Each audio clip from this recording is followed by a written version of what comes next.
Bonjour, je m'appelle Priscilla et je veux vous parler de vivre ensemble. Donc, j'ai créé une chaîne YouTube Vivre ensemble parce que c'est un sujet qui me passionne. Je sens que c'est un sujet que je veux continuer à essayer de comprendre puis à apporter dans le monde. Alors, moi, j'ai vécu en communauté intentionnelle 5 mois l'année dernière. Et j'ai dû quitter parce que la communauté était trop dysfonctionnelle. Il y avait trop de souffrances humaines qui se vivaient sur place. Donc j'ai quitté, ça fait maintenant 1 an. Et récemment, j'ai recommencé à m'impliquer pour essayer de guérir et de reconstruire du vivre ensemble. Donc, c'est la question que je voulais poser aujourd'hui, c'est comment l'humain se sent en sécurité dans un groupe? Alors ça, c'est une question que je trouve super importante parce que c'est une des premières questions qui m'a préoccupée quand je suis arrivée dans la communauté. Souvent, donc je vous partage mes réflexions là-dessus après cette expérience-là. Donc souvent, je pense que présentement, la majorité des êtres humains, une des réponses assez commune, c'est qu'on se sent en sécurité quand il y a des codes, des règles claires, des façons de faire, quand il y a un cadre qui est mis. Donc moi, je suis arrivée dans une communauté où il y avait énormément de cadres, de règles, de lois. La façon de faire était écrite, beaucoup d'écriture et de papier. Et moi, je trouvais ça positif. Je trouvais ça clair. Je trouvais ça effectivement sécurisant. Sauf que mon expérience sur place, c'est que très rapidement, je me suis rendu compte que on ne se sentait pas en sécurité du tout en vivant là. Même s'il y avait un cadre clair, même s'il y avait des règlements, même s'il y avait des outils, des façons de faire. Malgré tout ça, il y avait un haut niveau d'insécurité chez à peu près tout le monde. Alors cette question-là a commencé vraiment à me passionner de dire qu'est-ce que ça prend pour un être humain pour se sentir en sécurité dans un groupe, dans une collectivité. Et dans la société, c'est beaucoup comme ça qu'on répond aussi. On fonctionne beaucoup avec des codes, des règlements. Donc ça, c'est une chose, mais je me rends compte que c'est pas suffisant. S'il n'y a pas d'autre chose, on ne peut pas avoir un réel sentiment d'insécurité. Peut-être même que quand on est dans un endroit où c'est beaucoup les règles et les cadres qui est mis de l'avant, eh bien, c'est peut-être un indicateur que, au contraire, au lieu qu'il y ait de la sécurité dans cet endroit-là, il y a de la grande insécurité et que c'est une conséquence de l'insécurité. Donc, l'être humain, quand il se sent en insécurité, eh bien, il crée des règlements, il crée des cadres stricts.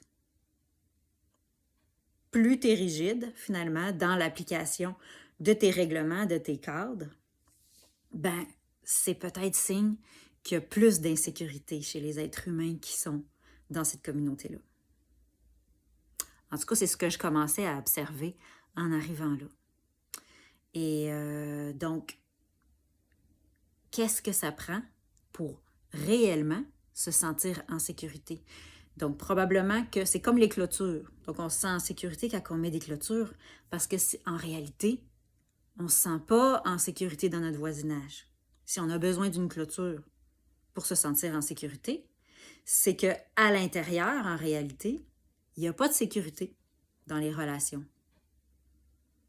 Donc, on met une sécurité à l'extérieur. Les lois, les règlements, c'est des sécurités extérieures pour montrer qu'à l'intérieur, au niveau des relations humaines, il n'y en a pas de sécurité. Donc, comment un être humain peut se sentir en sécurité en relation avec d'autres êtres humains? Donc, présentement, mes pistes,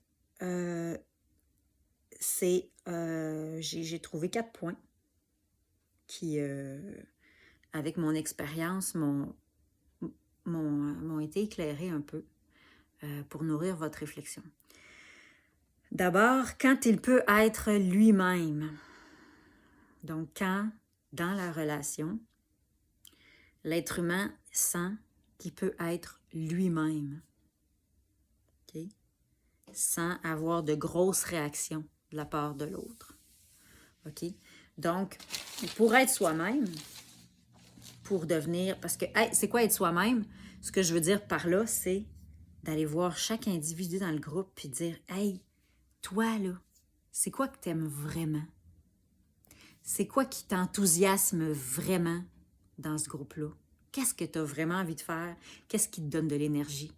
C'est quoi tes besoins au niveau de ton énergie? Es-tu quelqu'un qui n'a pas beaucoup d'énergie présentement? Es-tu quelqu'un qui a beaucoup d'énergie puis tu as besoin d'en donner? Puis de vraiment que l'être humain se sent en confiance, que quand il parle de lui, de ses vrais besoins, de ses vrais désirs, eh bien, il va être écouté sans être jugé. Puis qu'il y a une certaine confiance que le groupe, les personnes qui sont en relation avec lui, ben, ils vont prendre en considération de répondre au mieux qu'ils peuvent à l'épanouissement de cette personne-là. Parce que finalement, quand on peut être nous-mêmes, ben c'est là que la joie émerge, l'enthousiasme, puis peut-être que c'est là que l'être humain devient créatif, sans faire d'effort, puis qu'il devient à avoir envie de contribuer dans le groupe, sans faire d'effort, sans que ce soit une tâche. OK? Sauf que quand il y a beaucoup de règlements, puis de cadres, puis qu'on ne peut pas être soi-même, ben ça donne pas la marge. Il n'y a pas de marge de manœuvre, parce que dans le fond, pour être soi-même, ça prend une certaine marge de manœuvre, une certaine souplesse, parce que chaque individu, on est tellement différent que s'il n'y a pas de marge de manœuvre, il n'y a pas d'espace pour que je puisse montrer qui je suis puis me déployer. Parce que le cadre, c'est toujours one size fit all. C'est juste une version, une dimension. Mais si toi, t'es plus grand, tu as besoin de plus d'espace, tu ne pourras pas te déployer. Donc l'être humain se sent en sécurité quand il peut être lui-même, quand il peut devenir créatif. Okay? Après ça, quand il sent qu'il peut être aimé, même s'il est imparfait. OK? Donc là, on commence à toucher à l'amour inconditionnel. C'est-à-dire que si, ah oui, tu peux être toi-même, fais ton projet, ah, tu as un talent pour ça, vas-y. Sauf que tout l'aspect de ta fragilité humaine, OK? Parce que tous les êtres humains, on arrive avec un package de talent, de dons, de charisme. Donc, il y a ça qu'il faut qu'il puisse être déployé. Il faut avoir assez de marge de manœuvre pour nommer ça, être entendu, puis le faire déployer. Mais après ça, on vient aussi avec une marge de fragilité, de blessure, de défaut, de colère, de tristesse, de limite, de limitation. Et ça fait partie de nous. Et si ça aussi, on ne peut pas le montrer, si on ne peut pas être authentique dans nos fragilités, puis si on sent qu'il n'y a pas de marge de manœuvre pour que ça puisse s'exprimer et qu'on puisse faire des erreurs à cause de ça. C'est-à-dire, ah oui, j'avais dit que je ferais ça aujourd'hui, puis que ça marcherait, que je ferais des heures et des heures là-dessus. Mais finalement, pour X, Y raison, je me suis sentie dans mes limitations. Je n'ai pas été capable de faire ce que j'avais dit. Donc, si on sent qu'il n'y a pas de marge de manœuvre pour être fragile, pour décevoir les attentes du groupe, pour faire des erreurs, être imparfait finalement, eh bien, l'être humain ne peut pas se sentir en sécurité. Et c'est un facteur pourquoi on a besoin de se protéger. Okay? Donc, si j'ai peur de l'imperfection des autres, je vais mettre un cadre, puis je vais mettre des lois, des conséquences suite aux erreurs, aux imperfections, aux faiblesses des autres. Et si je n'accepte pas mes fragilités, eh bien, c'est la même chose. Je ne serai pas capable, moi, de me donner de l'empathie puis de m'accueillir dans des moments plus fragiles.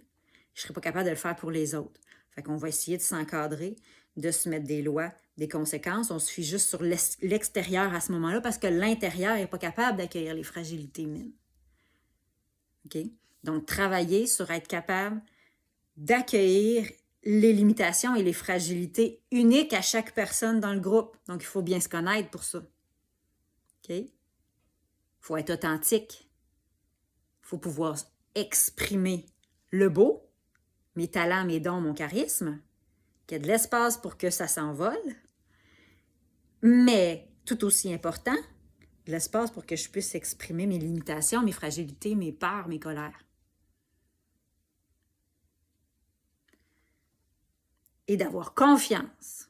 Donc, que ce soit suffisamment authentique, okay, que la réception soit vraiment de l'intérieur du cœur des autres personnes, que c'est vrai que je peux l'exprimer et il n'y aura pas une conséquence après ça qui attend pour me punir d'être imparfait ou parfait, parce que ça peut être aussi, on peut se sentir extrêmement limité quand on affiche un grand talent, un grand charisme, parce que les autres ont peur de la place que quelqu'un de très charismatique peut prendre dans un groupe.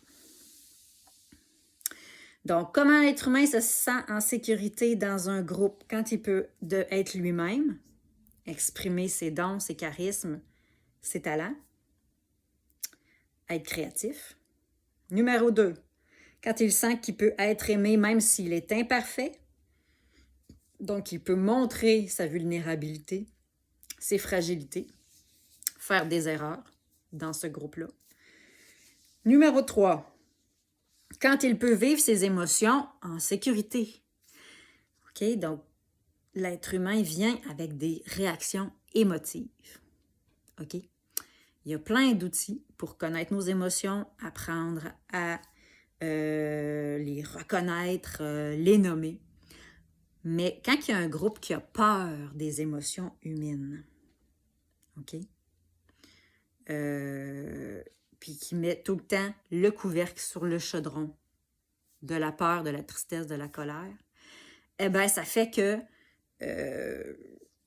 c'est de la censure. On finit par se faire de l'autocensure. C'est la même chose à l'échelle de la société. Et on ne peut pas s'exprimer, on ne peut pas guérir. Puis, c'est ce qui amène des conflits parce que là, il y a juste de l'accumulation, de l'accumulation, de l'accumulation.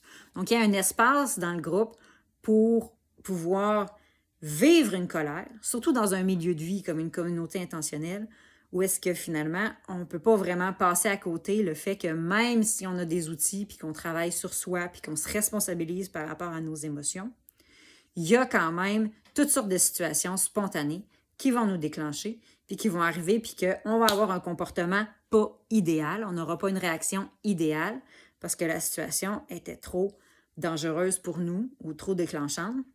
Donc, il y a des situations de colère, d'explosion, de réaction spontanée. Eh bien, si on ne peut pas finalement être soutenu puis compris dans le fait qu'on a eu une réaction qui dépassait un peu la norme, ben c'est la même chose, on ne peut pas se sentir en sécurité. Parce que finalement, ça vient avec. L'être humain est imparfait. OK? Fait que si la communauté ne prend pas ça déjà comme par défaut, OK? Ça arrive. Ça arrive. OK? Puis que le groupe, OK, le collectif autour n'est pas là pour, au lieu d'avoir peur, puis de juger, puis de dire « Ouais, t'as réagi comme ça, t'as dit ça, t'as vraiment été impulsif, t'as vraiment pas été dans la communication non violente », ben ça fait juste sentir mal la personne, finalement, d'avoir comme dérapé dans son émotion, d'avoir pas été capable, puis là, c'est ça, je veux dire, là, ça devient triste et dramatique, puis on s'aime plus. Donc, l'amour disparaît.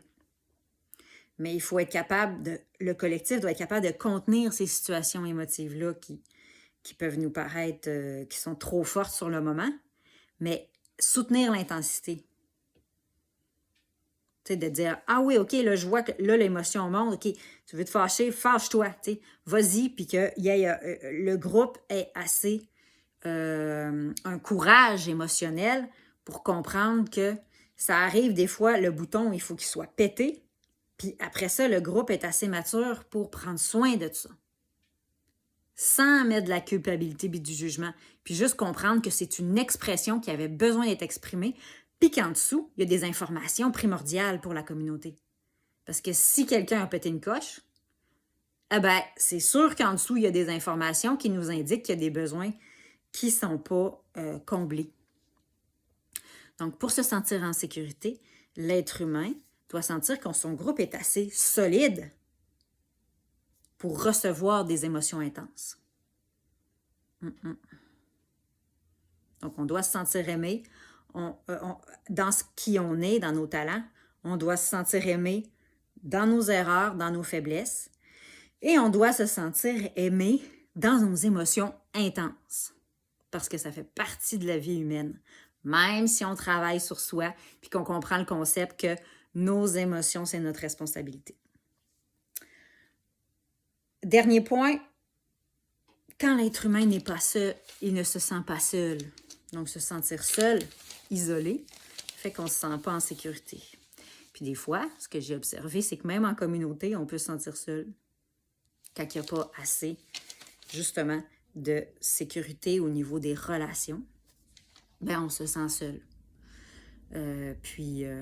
Donc, pour des choses très, très concrètes, l'être humain est tellement un organisme fragile qu'on a besoin d'être en relation, puis on a besoin d'aide souvent. Donc, juste si ma voiture a pète, puis que moi, j'ai aucune connaissance là-dedans, ça me sécurise de savoir que je suis en relation avec quelqu'un de proche qui peut facilement venir m'aider. Donc, c'est très insécurisant d'avoir l'impression d'être isolé, d'être tout seul, puis que si j'ai besoin d'aide, il n'y a personne qui va répondre à l'appel. Okay? Si je tombe en détresse, il n'y a personne qui va répondre à l'appel. C'est extrêmement paniquant quand il y a quelqu'un qui est témoin de ma détresse et qui ne réagit pas en voyant ma détresse. Donc, pour qu'un sentiment de sécurité émerge, il y a un filet d'entraide et de réaction face à la détresse humaine, que ce soit une détresse matérielle ou une détresse psychologique, okay? Que ce soit la maladie, un deuil, un conflit, une perte d'emploi, ou juste je suis débordée aujourd'hui, puis c'est un peu le chaos dans ma tête, puis j'aurai pas le temps de faire à manger, puis en même temps, il faut que je gère telle affaire. Donc, que je sente que mon groupe est capable de ne pas m'isoler dans ma détresse et me juger pour dire « Ouais, mais t'aurais dû planifier tes affaires, t'aurais dû, tu sais. Ah, c'est bien toi, ta personnalité, tête de linotte, t'es dans l'une, tu sais, encore une fois. » Donc là, c'est pas de l'amour. Donc, même si j'ai besoin d'aide, je vais recevoir de l'amour, je vais recevoir des réactions. OK? Ça va réagir. Okay? C'est extrêmement paniquant d'être en train de se noyer, puis qu'il y a quelqu'un sur la berge qui me regarde et qui ne réagit pas. OK? Fait qu'on a besoin de sentir que quand j'exprime quelque chose, quand il y a quelque chose, quand je fais une action, il y a un impact. Okay? Dans les gens qui sont proches de moi autour.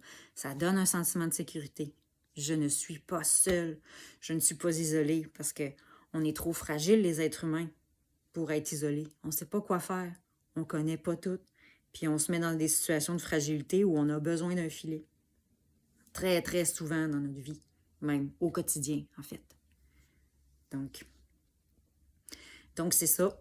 Donc voilà, c'était la première vidéo de... Je vais finir pas mal là-dessus. Donc la question, c'était comment l'humain peut se sentir en sécurité dans un groupe. Fait que je voulais vous partager un peu mes réflexions suite à mes expériences à ce sujet-là.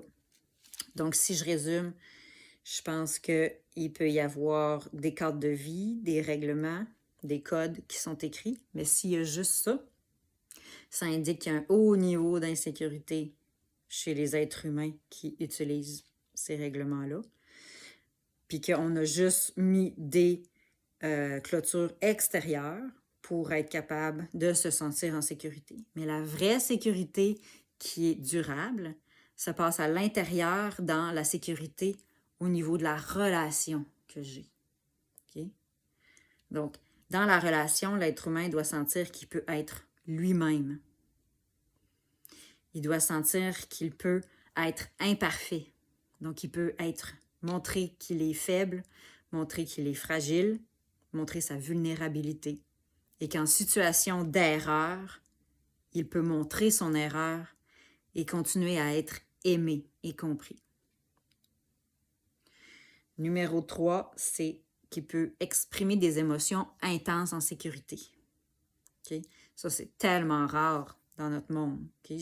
Il n'y a presque pas d'endroit où est-ce qu'on peut faire ça.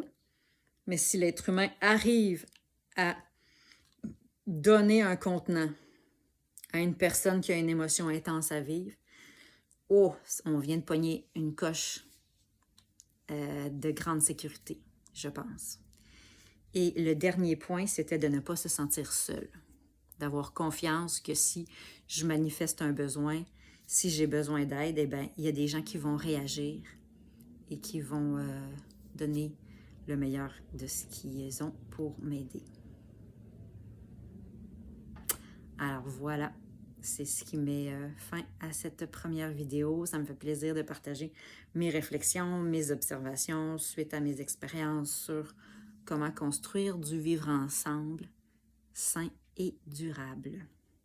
Se sentir en sécurité, en priorité, à l'intérieur, dans nos relations, plutôt que de se sentir en sécurité avec des outils extérieurs qui ne font que finalement que mettre des clôtures entre les gens et c'est pas quelque chose de durable. Ça maintient l'insécurité en réalité. Alors, au revoir.